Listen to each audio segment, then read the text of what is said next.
आज भी brother MD Jagan is with us. Let's welcome him and ask him a few questions. Brother Jagan, welcome to the praise the Lord. Program. लगातार हम बहुत से विषयों को रेवलेशंस में हम देख रहे हैं और आज हम जो देखने वाले हैं वो बहुत ही मुख्य विषय है. ये 7, ये जो नंबर है, ये रेवलेशन से बहुत मेल खाते और बाइबल से भी बहुत ही मेल खाता हुआ एक विषय है. और देखिए, 7 बोल्स, 7 ट्रम्पेट्स, 7 सीज. अभी हम बोल्स में हैं, कटोरे, हम इस विषय पर बात कर रहे हैं. लेकिन इस विषय में जाने से पहले एक मुख्य बात को आपसे सवाल करना चाहता हूँ. आमतौर पर पवित्र आत्मा की अनुमति से बहुत सारी विषय होती है. इनफैक्ट रेवलेशन जब हम पढ़ते हैं तो पवित्र आत्मा के साथ ही पढ़ना है, ऐसा हमें ये सीख मिलता है यहाँ पर. अब इस एंजल्स के बारे में एक कुछ अलग ही नज़रिया है. वो ऐसा है कि 7 बोल्स हम जब ये कहते हैं तो प्रभु की क्रोध को हम देखते हैं. और उसके अलावा एंजल्स को लीजिए, आई ऑर्डर्ड एन एंजल और I told an angel to do this, ऐसा लिखा है. अब मेरा सवाल यह है कि एंजल्स के बारे में काफ़ी सारे विषय हैं, मैं उसके अंदर डीपली नहीं जा रहा हूँ. लेकिन मदर मेरी, when she got the news, वहाँ पर भी गैब्रियल नाम का एक एंजल को भेजकर प्रभु ये कहते हैं कि तुम डरो मत, और ये एक अच्छी खबर है. बहुत से जगहों पर अच्छी खबर देने के लिए भी एंजल को भेजा गया है. यहाँ पर भी एंजल्स को ही भेजा गया है, यानी कि कटोरिया, यानी कि एक एक डिस्ट्रक्शन को एंजल के माध्यम से भेजा गया है. अब ये एंजल सब्जेक्ट को जब हम रेवलेशन पढ़ रहे हैं तो, और उसे पढ़ने के कारण इसे हम कैसे अंडरस्टैंड करें. कुछ लोग कह रहे हैं कि एंजल्स हमारे साथ रहेंगे और कुछ लोग कह रहे हैं, और उनका कुछ अलग ही विचार है. लेकिन हमारे from the Bible, how do you understand this context of Revelation and angels? आप जो पूछ रहे हैं ये 3 साल की पढ़ाई है। ओ, 3 years. बाइबल कॉलेज में ये तो उनके पाठ्यक्रम का एक बड़ा विषय है। ओ, एंजल्स के बारे में, एंजल्स और डीमंस, इस तरह की एक किताब भी आ चुकी है। ये ब्राउन की किताब है। खैर, ये अलग विषय है, हम उसमें जाना नहीं चाहते हैं। ये तो एंजल्स और डीमंस नाम का विषय है।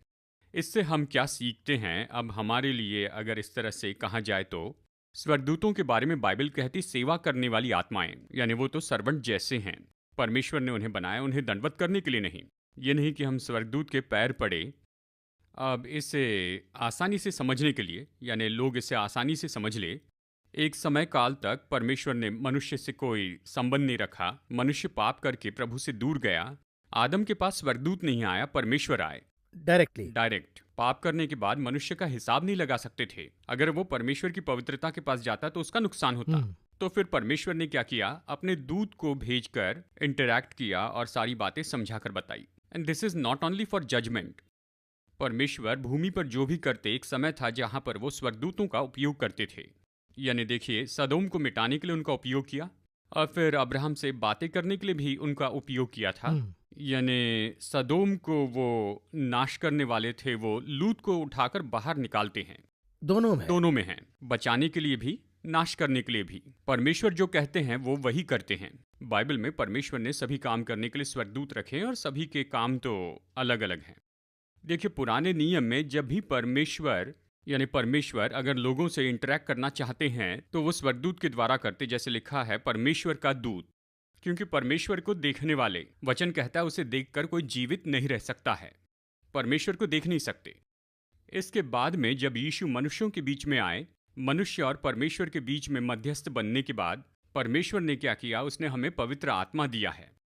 वो पवित्र आत्मा हम में वास करता है। वो जब हम में वास करता है तो हम में और परमेश्वर में किसी भी तरह की कोई दूरी नहीं रहती, बीच में कोई नहीं रहता। महापवित्र स्थान में जाने के लिए जो पर्दा था वो फाड़ दिया गया। तो अब हम में काम करने वाला पवित्र आत्मा जो परमेश्वर ने भेजा है, उसके द्वारा हम परमेश्वर से संपर्क कर सकते हैं। वो हमारे लिए ही काम करता है। कुछ लोग आज भी क्या करते हैं?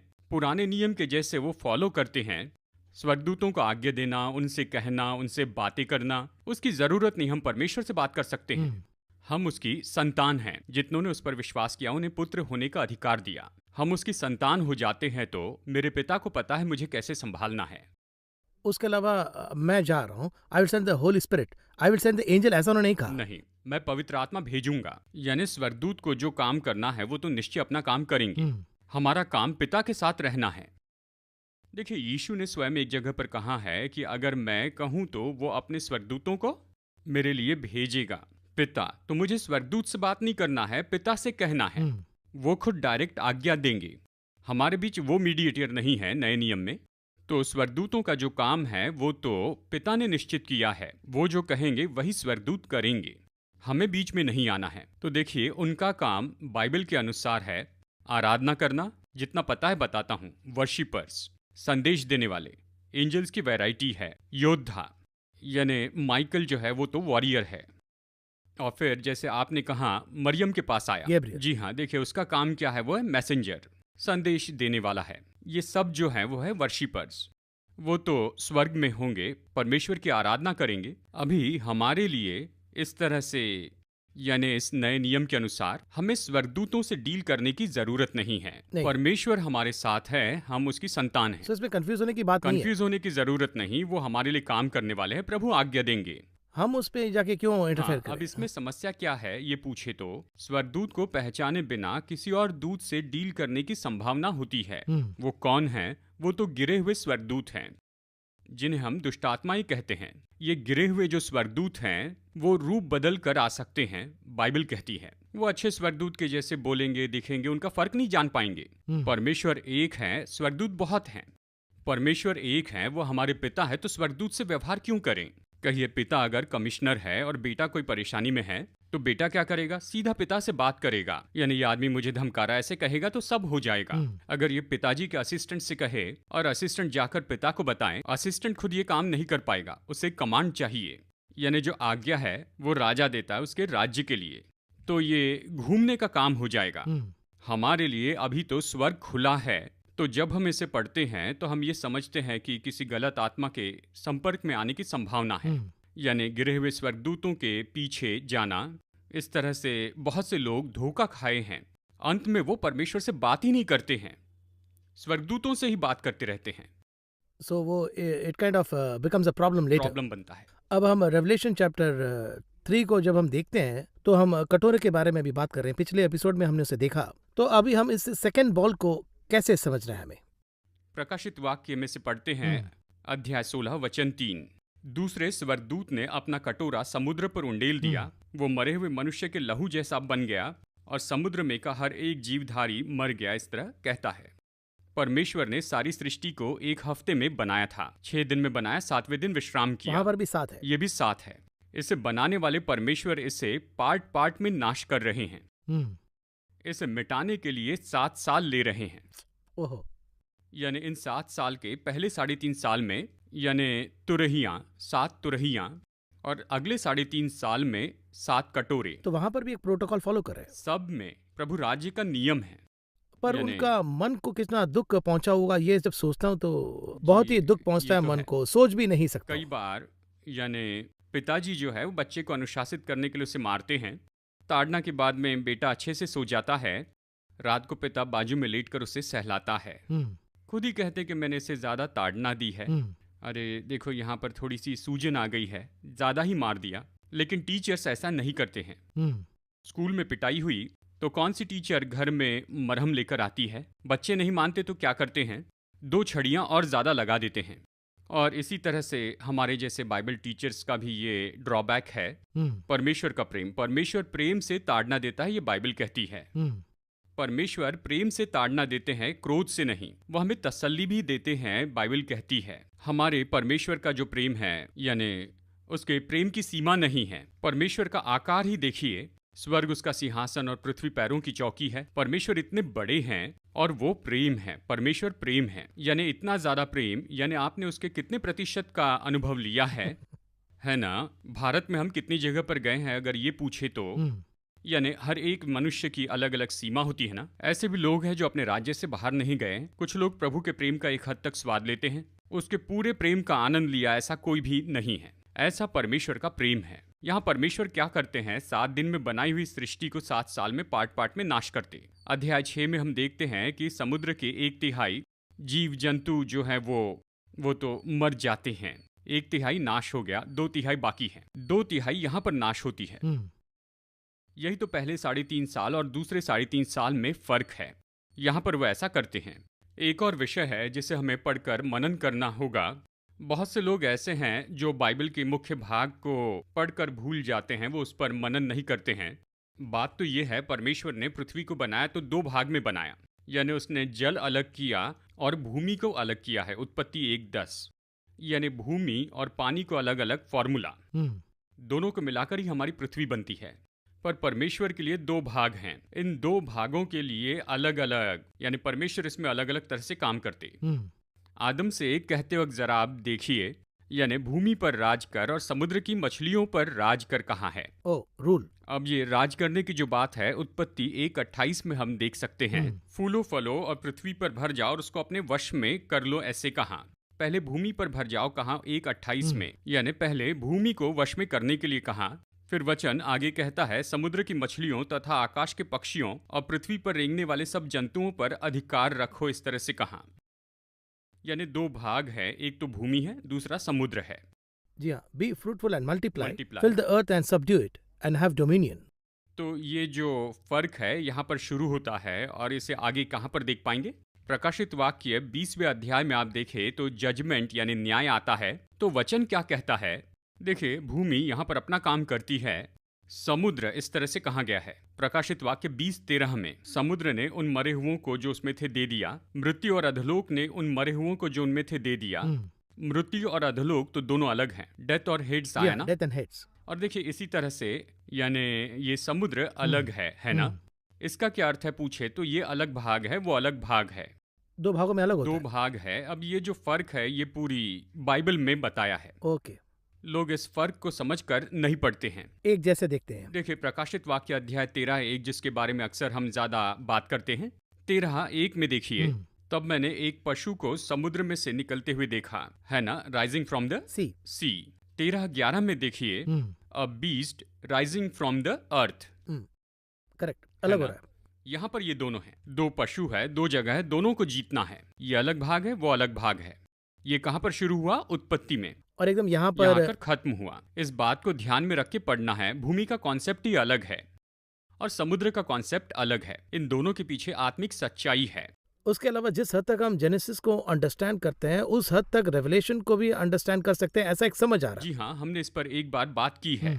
यानी सभी को दानियल प्रकाशित वाक्य को ऐसे ही पढ़ना चाहिए, उसी तरह से उत्पत्ति से प्रकाशित वाक्य पढ़िए। यहाँ शुरू करके वहाँ खत्म करते हैं, और इसमें जो कुछ भी बिगाड़ हुआ है उसे ठीक करते हैं। वहाँ शुरू हुआ, यहाँ खत्म हुआ, वहाँ के सवाल का यहाँ पर जवाब दिया है। तो हम बाइबल में जितना थरो होते जाएंगे तो खुलासा भी उतना ही थरो होगा। हाँ, इसलिए ग्रीक में एक शब्द आया है, रेमा शब्द। रेमा। ये रेमा जब आते रहता है तो बाइबल का टेस्ट बढ़ता जाता है। बाइबल को आप जिस लेवल पर पढ़ते हैं उसमें आपको इंटरेस्ट आता है। सुबह उठकर बिना समझे ही अगर आप इसे पढ़ते हैं तो भी बात करती है, और इस पर जितनी गहराई से मनन करेंगे उतनी गहराई से आपसे बात करेंगे। क्योंकि बहुत सारे दर्शक इस कार्यक्रम को देखने के लिए बहुत जल्दी आके देख रहे हैं, ताकि ये मिस ना हो जाए, और उनकी जो ये इच्छा है वो it creates us to go more deeper. बस यही कहना चाहता हूँ। हाँ, देखिए वचन के लिए प्यास होनी चाहिए। जैसे कि हम इस प्रोग्राम में कहते हैं, हमारे प्रोग्राम को जो देखते हैं केवल वचन के लिए देखते हैं, परमेश्वर से छुटकारा पाए, आशीष पाए, इसके लिए नहीं, डीपली जाने के वचन में गहराई में जाने के लिए इस प्रोग्राम को देखते हैं। और इसीलिए वचन में कितने गहरे विषय है इसे लोग यहाँ पर समझ पा रहे हैं। वो एक बात। दूसरी बात, आप वचनों को जितना ज्यादा समझेंगे उसमें सब पैकेजेस पाएंगे। यही तो इसकी खास बात है। यानी इस तरह से कह सकते हैं कि ये तो बाइबल के बहुत ही मुख्य ऐसे सीक्रेट्स हैं, प्रकाशन है कह सकते हैं, डायमेंशंस। आपके शब्दों में कहे तो डायमेंशंस। इसे पढ़ते समय बहुत सी बातों को समझना जरूरी है।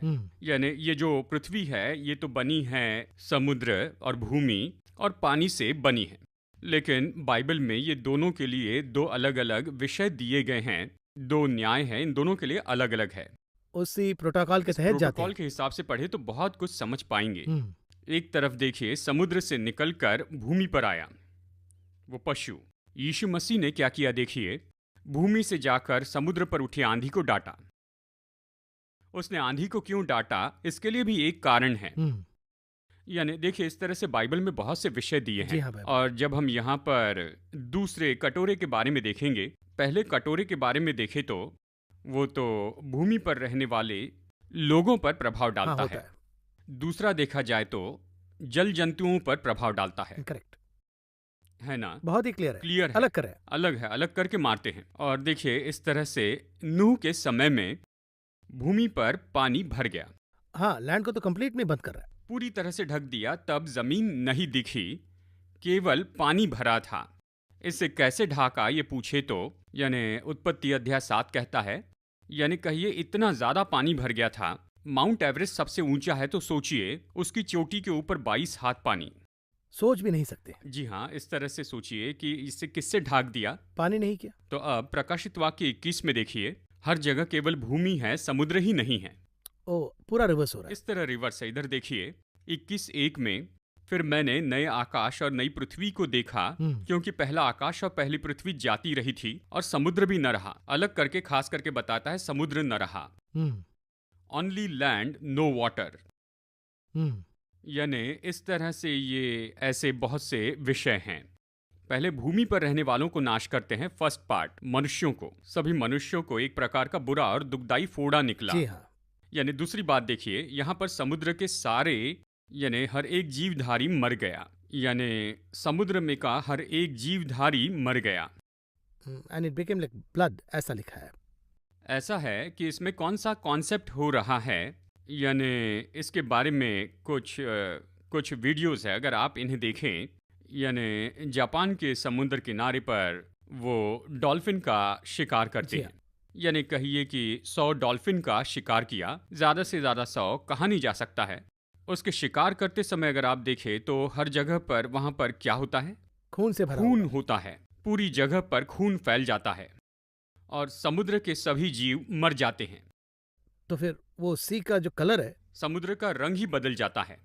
तो किस हद तक लॉस हुआ होगा। जी, नुकसान तो दूसरी बात है, लाइफ लॉस। लाइफ हाँ। लॉस। वहाँ समुद्र में जितने जीव जंतु हैं सब मरते हैं, यानी सब जंतु मर जाते हैं, ओ।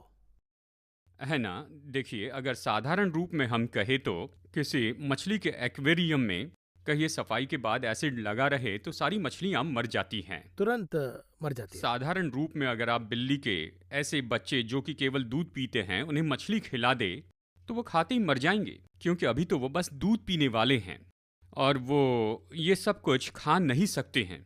अगर इस तरह से कुछ उल्टा सीधा खा ले तो इसके भीतर जाते ही वो मर जाते हैं। इसलिए वचन कहता है, कहाँ कटोरे को समुद्र पर उंडेल दे। और देखिए इस कटोरे में क्या क्या था इसके बारे में कुछ भी नहीं बताया गया डिटेल है। नहीं। देखिए इसके पीछे क्या है, परमेश्वर का क्रोध है। ये 6 कटोरे परमेश्वर के क्रोध के कटोरे हैं।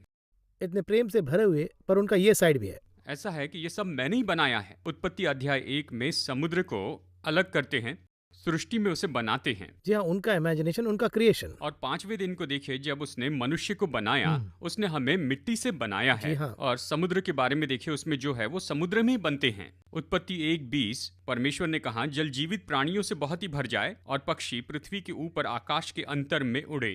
परमेश्वर ने जाति जाति के बड़े जल जंतुओं की सृष्टि की। अब ये सब कहाँ पर बनाए गए हैं? हाँ, जेनेसिस में क्लियर है। उत्पत्ति में, लेकिन पानी में उसने ये बनाए। उनका उनका क्रिएटिव इमेजिनेशंस के कारण क्रिएट जल जंतु तो पानी में ही उत्पन्न किए जाते जी हैं, हाँ। और कुछ जो है वो आकाश में बनते हैं, आकाश के पक्षी। और उसके बाद सब करने के बाद कहते हैं कि and God saw it was good. Good. और वो बहुत ही एंजॉय बड़े करके आनंद के साथ बनाया। तो क्या आप बना रहे होंगे जिससे ये सब हुआ है? एक और नजरिए से मैं देख रहा हूँ, ये जो समंदर में जो जानवरें हैं वो गलती नहीं किए, गलती तो मनुष्य ने किया है। लेकिन जानवरें भी उसके लिए दे हैव टू पे द पेनल्टी। ऐसा एक ये सोच सही है कि नहीं मुझे पता नहीं। देखिए इसमें एक और एंगल है, बताता हूँ वो क्या है। परमेश्वर ने बनाया तब सब अच्छा था ना? जी हाँ, सब कुछ अच्छा सब ही अच्छा था। परमेश्वर ने जब बनाया तो पालतू जानवर, जंगली जानवर अलग अलग बनाए, डोमेस्टिक एंड वाइल्ड इस तरह हम कहते हैं। करेक्ट। जब नूह में हम पढ़ते हैं तो यहाँ पर अच्छे और बुरे कहा, गुड एंड बैड। परमेश्वर ने कहा शुद्ध पशुओं के साथ जोड़े और अशुद्ध पशु का एक जोड़ा, इस तरह परमेश्वर ने कहा स्पेसिफिक। देखिए क्या हुआ, बनाते समय सब शुद्ध थे, पर जहाज में जाते समय शुद्ध अशुद्ध ऐसे 2 पार्ट हैं। जानवरों ने ऐसे क्या किया था? गलती तो मनुष्य ने की थी ना, तो पशु में ऐसा क्या हो गया? सवाल अच्छा है लेकिन उत्तर नहीं है। जवाब क्या है पूछे तो, यानी जब मनुष्य ने गलती की तो उसके नीचे के सब ने गलती की है। यानी देखिए अगर टीचर गलत सिखाते हैं तो 50 बच्चे वही गलती करते हैं। गलती समझा होगा। सभी गलती करते हैं क्योंकि इसका अभिषेक उनमें चला गया। हम्म। और इसी तरह से जब कोई राजा गलत काम करता है तो सारी प्रजा पर उसका प्रभाव पड़ता है। और हम बाइबल को गलत तरीके से समझे तो गलत अगर हम ही। गलत बताएं तो सभी लोग गलत समझेंगे। परमेश्वर ने कहा इन्हें अपने वश में कर लो, इसने गलती की तो सभी पर वो गलती आ गई। और इसलिए परमेश्वर ने कहा भूमि तो इस तरह की क्रूरता से भर गई है, हम्म। यानी सभी ने गलती की है, हम्म। केवल मनुष्य ही नहीं। मनुष्य खुद की हानि करते एक तरफ बताया है, भूमि बुराइयों से भर गई ये भी कहता है। इस तरह से ये सब बताया है। बिन मौसम बरसात हो रही है तो निश्चय कुछ न कुछ तो गलत जी हुआ हाँ, है। इस सीजन में नहीं आएगा लेकिन आएगा अब कह रहा नहीं है। आती है, पता नहीं क्या होगा। यानी देखिए, जो कुछ परमेश्वर ने किया, उसने जो भी किया है, जब इस तरह वो बिगड़ते जाता है वो तो हमारी गलतियों के कारण है।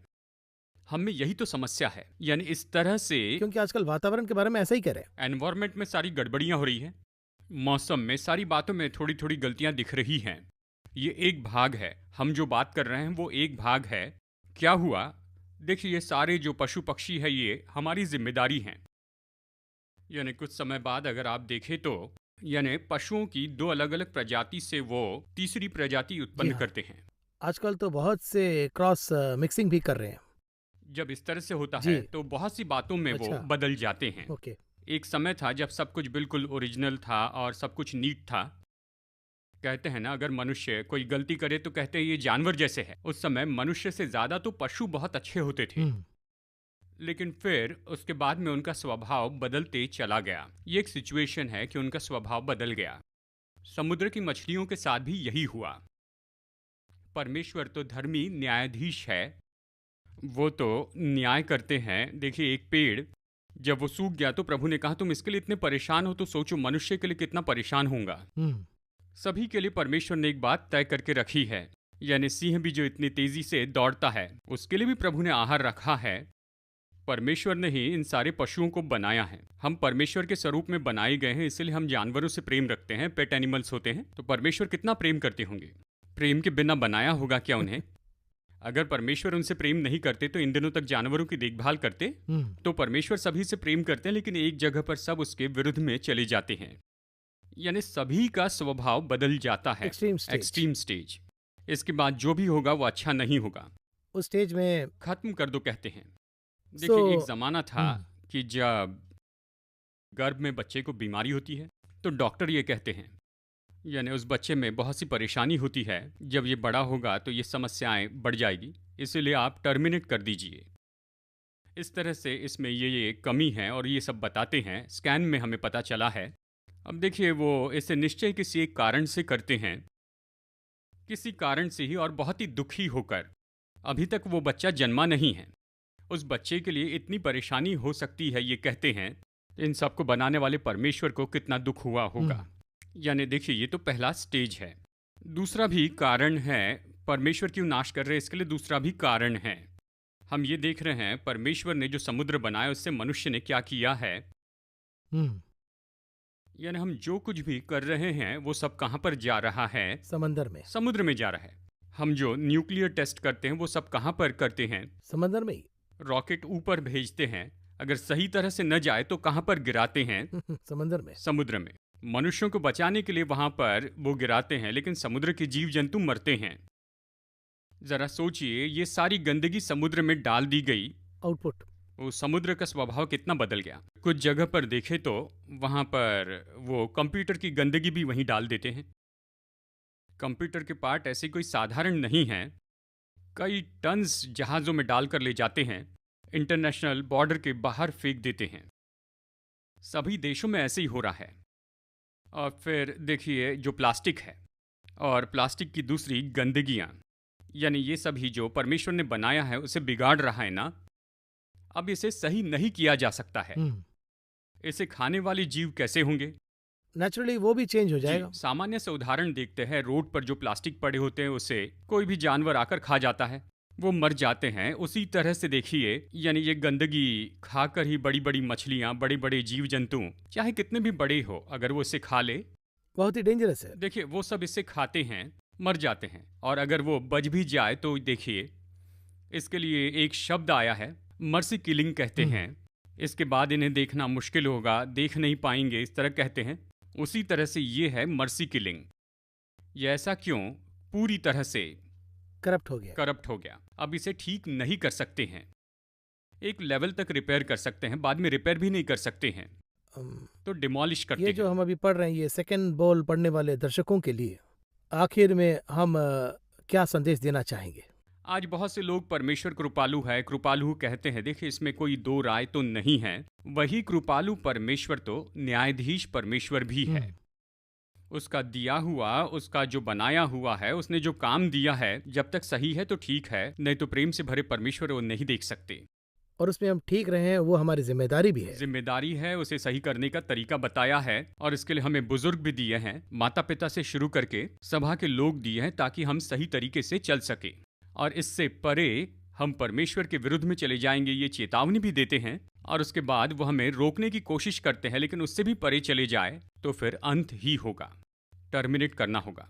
जो उसने बनाया है उसे खत्म करने के लिए वो योग्य है। ये यहाँ बहुत बड़ा चिन्ह है। शक्ति भी है, अधिकार भी है, न्याय और है। न्याय भी है। अब इसे देखने पर एक बात स्पष्ट होता है कि प्रभु का प्रेम स्पष्ट है और उनका जज होना भी स्पष्ट हो रहा है। हमने बहुत सारे विषय बात की ब्रदर जगन। हम अगले एपिसोड में ये थर्ड बाउल के बारे में हम देखेंगे। सेकंड बाउल में ही इतने सारे विषय हैं, और आगे बढ़ते बढ़ते इसमें ऐसे कुछ विषय हैं जो हम सोच भी नहीं सकते, लेकिन प्रभु ने इसे दिया है, उसका भी एक कारण है।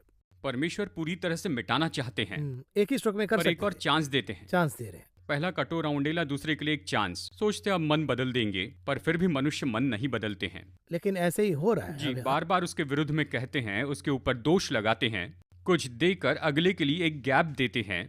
वो सच में एक बार में सब कुछ खत्म कर देने के लायक हैं। फिरौन को उस परमेश्वर ने 10 मौके दिए, शिमशोन को भी प्रभु ने चांस दिया। इस एक मौके से तुम वापस आओगे, यही आशा करते हैं। 7 कटोरे हमें इसी विषय में बताते हैं। बहुत बहुत धन्यवाद ब्रदर जगन। बहुत सारी बातें हमने की है, बहुत सारी बातें स्पष्ट हो रहा है, और अगले एपिसोड में हम इस थर्ड बॉल के बारे में थोड़ा सा डीपली देखेंगे। इस कार्यक्रम में आप आकर इस सेकंड बॉल के बारे में हमने जो बात की, ये थोड़ा सा अलग प्रोग्राम की तरह हो गया है। आई एम श्योर इसके बारे में जो नोट्स ले रहे हैं, जो इसे लगातार देख रहे हैं, उनके आत्मा के विकास के लिए बहुत ही लाभदायक होगा, ये मेरा विश्वास है। In the next program will look at the next